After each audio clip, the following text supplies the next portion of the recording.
দ্বিতীয় দিনের ব্রয়লার মুরগির বাচ্চাগুলো কতই না সুন্দর।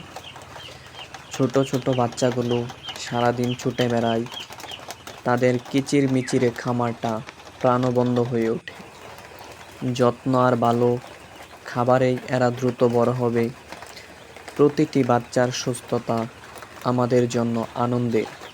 আল্লাহ যেন সবগুলো বাচ্চাকে সুস্থ ও নিরাপদ রাখেন। সকলের কাছে দোয়া চাই।